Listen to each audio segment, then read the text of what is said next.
Welcome to the Global Updates, bringing you the latest news from around the world. The sky over the Arabian Sea was clear as Air India Flight 242, a Boeing 787 Dreamliner, cruised at 39,000 feet. It was a routine flight, until the cabin lights flickered, the screens went dark, and the engines fell silent. The plane began an uncommanded descent. For the pilots, it was the ultimate nightmare, a total electrical failure in one of the world's most advanced aircraft. Modern airliners like the 787 have multiple layers of redundancy, main and backup generators, even an emergency turbine. But on Flight 242, every system failed.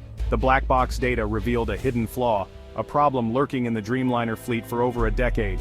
The global grounding of the entire 787 fleet was immediate and unprecedented. Airlines lost billions. Travelers were stranded. But the real cost was the shattering of trust in an aircraft once hailed as the future of air travel.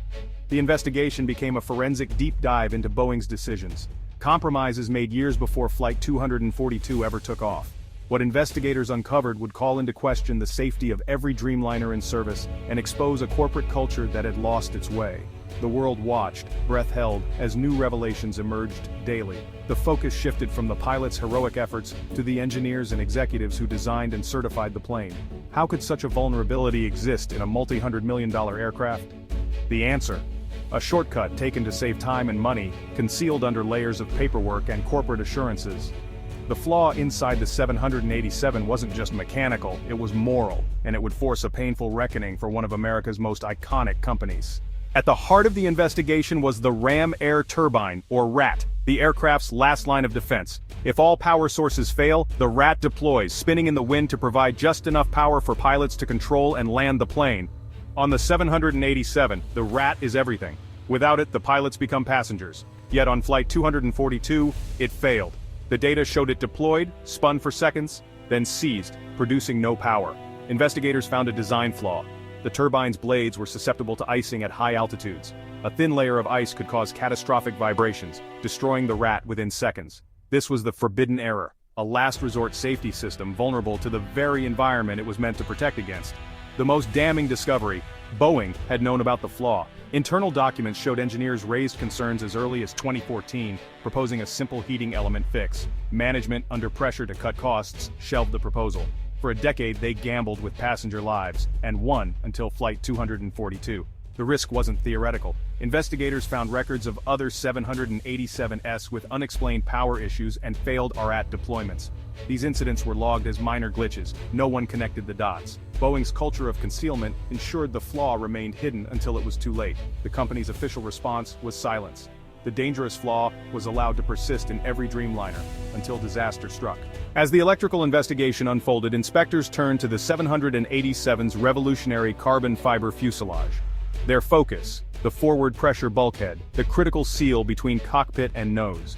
Inspectors found large sections improperly joined, with gaps filled by shims, often incorrectly installed. This created stress points where pressure could cause microscopic cracks to form and grow. Even a small leak could lead to catastrophic decompression. Thousands of rivets were found improperly installed, crushed, loose, or damaging the carbon fiber structure. These weren't isolated mistakes, but widespread, pointing to systemic manufacturing failure. The composite fuselage, meant to be a marvel, was often a patchwork of hidden flaws. Improperly installed rivets and gaps allowed moisture to seep in, leading to delamination, weakening the structure from within. Boeing sold a dream of a low-maintenance, long-lasting aircraft. The reality: a high-maintenance pressure cooker, its integrity degrading with every flight.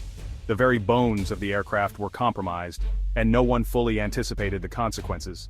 The source of these flaws was traced to Boeing's non-union plant in North Charleston, South Carolina. Open to accelerate 787 production, the plant was plagued by chaos and inexperience. Whistleblowers described a culture where speed trumped quality. Managers pressured workers to ignore defects and sign off on incomplete work.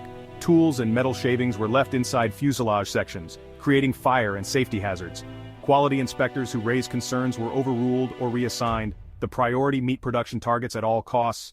The result: defects like faulty shims, rivets, and structural gaps became routine. An experienced workforce might have pushed back, but many in South Carolina were new and lacked the power to challenge management. Boeing denied these claims, insisting quality was identical to its unionized Everett plant. But the evidence showed otherwise. Defects disproportionately traced back to South Carolina. The plant, meant to be a model of efficiency, became a symbol of Boeing's broken culture. beautiful, advanced aircraft left the line dangerously flawed. Investigators uncovered another problem: water leaking into the 787's main electronics bay.